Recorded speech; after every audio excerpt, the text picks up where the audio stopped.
Hello and welcome to Simplified on PowerDrift, where we take complicated automotive ideas and break them down into bite-sized pieces that you can digest easily.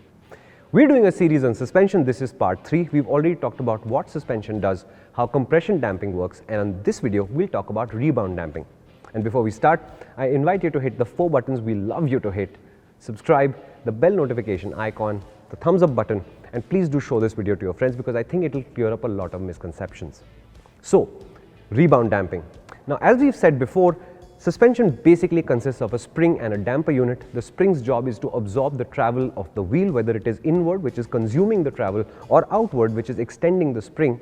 And the damper's job is to ensure that this movement is controlled rather than uncontrolled, because we want to exert control on the suspension, and controlled suspension will give you confidence, which in turn will make you go faster. Compression damping's job is to control the movement of the wheel as it takes up the stroke of the suspension as the spring compresses. The rebound damping's job is to take over when the spring is expanding back to its original length again. If you were to do this to a spring without a damper, you will discover that if you were to compress it and then leave it, it would go past its original length, come back down to a smaller length than original, and do this a couple of times. It will oscillate before it actually hits its natural length again. And rebound specifically focuses on the arrival of the wheel back into its natural position under controlled conditions. Now you can guess what happens next, right? If I have too much rebound damping, then essentially once the suspension is compressed, it will take a while to release the wheel and for it to come back. In fact, if you have a motorcycle that has a faulty damping circuit, what you can easily do, and it's quite funny to watch, is if you hit the motorcycle like this, you'll discover that every time you hit it, the suspension will remain compressed for a while before it comes up. That's a sign of a rebound damping circuit that has too much rebound, so it's not allowing the spring to come back to its original length. And on the other side, if you don't have enough rebound, then what will happen is it will compress and then it will basically expand back to its size again, and it will almost feel like you're bouncing around constantly.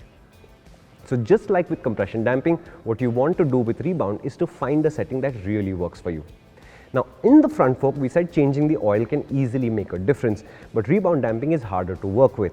But on the flip side, most adjustable suspension at the basic does give you preload, and the next basic is actually a rebound clicker at the bottom of your shock, usually at the rear. And again, I have suggested 3 methods to do it. One is you read up, research, and find a setting that works for you. The second is trial and error. And again, if you have a rebound clicker on your motorcycle, it will have 25-30 clicks on it. See what the standard setting is, write it down somewhere, and then add 2 clicks or remove 2 clicks and see what happens to your suspension until you find a setting that you like. The important thing, as with compression, is for you to know what setting you used, so that if you have to rebuild the damper or if somebody messes with your clicker, you know where the actual nice setting is. And as usual, you should be servicing your suspension often. If you ride a lot, every year. If you don't ride that much, still every other year you should be checking your suspension out thoroughly. It is a heavily loaded and in India an extremely punished part of the motorcycle, so there is reason to give it extra love.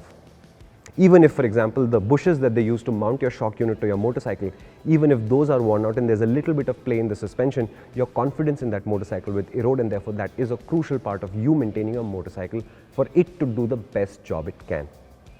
So, rebound damping essentially controls the extension of the suspension, and you want it to happen under controlled conditions so that when a bump has been absorbed, the motorcycle returns to its natural state as fast as possible. This is crucial because if you go back to our bump, if you've gone over this crest and the wheel has extended, now you need it to come back and settle into the same place at a predictable, natural feeling rate. And again, as I said, as a prototype, all motorcycle manufacturers will use fully adjustable suspension units to do this, and then they'll freeze the setting and give you what they think is the best setting. That presumes an average rider under average conditions, and that may not be your situation, which is why if you're lucky enough to have fully adjustable suspension on your motorcycle, or even just a rebound clicker and preload, please do spend the time to adjust it to your liking. And honestly, as much as there is a science to it, as much as there is art to it, there's nobody who can tell you that if a feeling is right, then that is your setting. Nobody can tell you that this is just wrong. There is no such thing. If you like whatever compression and rebound dampings you set up, it gives you confidence and helps you go faster, then it's a good setting. Just keep an open mind, because if you're doing trial and error, it will take a couple of settings before you fall into the place where you're happy with your setting.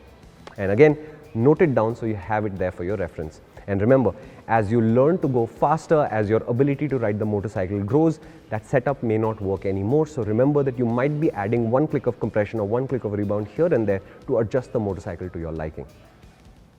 Thank you so much for watching. This is Simplified on Power Drift. We're doing a series on suspension. This is episode 3. We've already talked about what suspension does, what compression damping is, how rebound works, and in the next episode we'll talk about the one thing that's left, and that's preload. Probably the least misunderstood and the most commonly available option on your motorcycle.